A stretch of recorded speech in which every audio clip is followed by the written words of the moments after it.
Сауат ашу 493 сабағымызды бастайық. Бүгінгі сабағымыздың тақырыбы ас адамның арқауы, дауысты және дауыссыз дыбыстар деп аталады. Бұл сабақта сен дауысты және дауыссыз дыбыстардың ерекшеліктерін білесің, тыңдалған мәтін бойынша сұрақтарға жауап бересің. Балалар, біз дыбыстардың екіге бөлінетінін білеміз. Олар дауысты дыбыстар және дауыссыз дыбыстар. Қазақ тілінде балалар 12 дауысты дыбыс бар екен.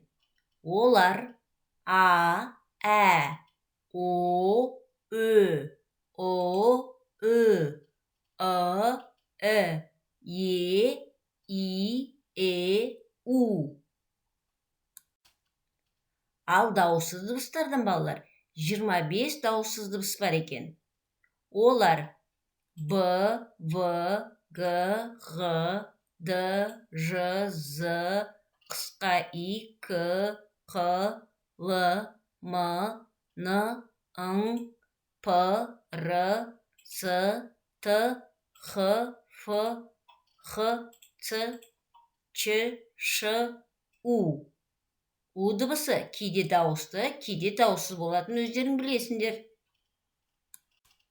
Енді балалар, ребус шешейік. Қане бірге отырып шешейік. Ас, ата, с, нан. Қандай мақал шықты балалар?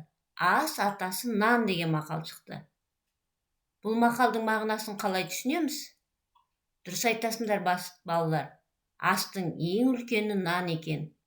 Қазақ халқы нанды әрқашан қасиетті тағам деп есептеген.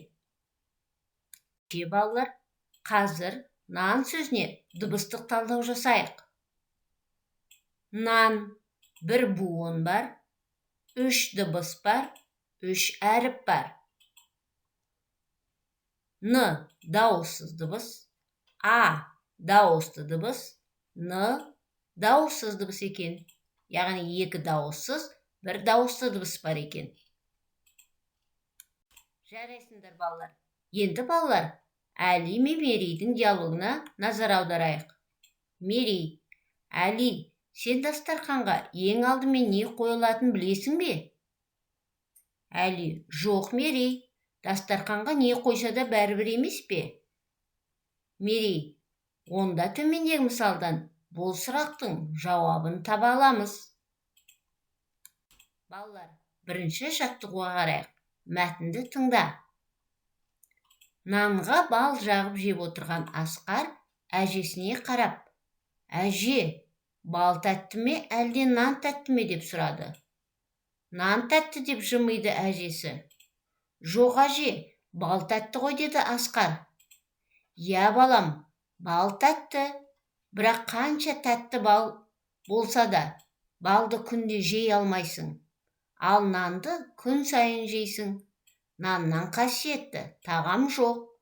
Сондықтан нан тәтті десек те болады. Бетпен сәйкестендір. Табаға салып жапқаным не? Кілеге шайқап алғаным не? Сөреге кептіріп жайғаным не? Яғни балалар, сөйлемдегі сұраққа суретке қарап отырып жауап берейік. Жасырынған әріптерден басталатын тағам атауларын табыңдар. Балалар, суретте қандай әріптерді көріп тұрсыңдар? Осы әріптерден басталатын тағам атауларын табайық. Келесі 5-ші жаттығу. Өзіңе ұнайтын тағам түрлерін төмендегі белгілермен көрсет. Дәптермен жұмыс. Балалар, бүгін 3-ші сабағымыздағы 2-ші жаттығуды, 4-ші жаттығуды орындаймыз. Суреттен дауысты, дауыссыз әріптерді тауып жазамыз. Жарайсыңдар балалар, іске сәт.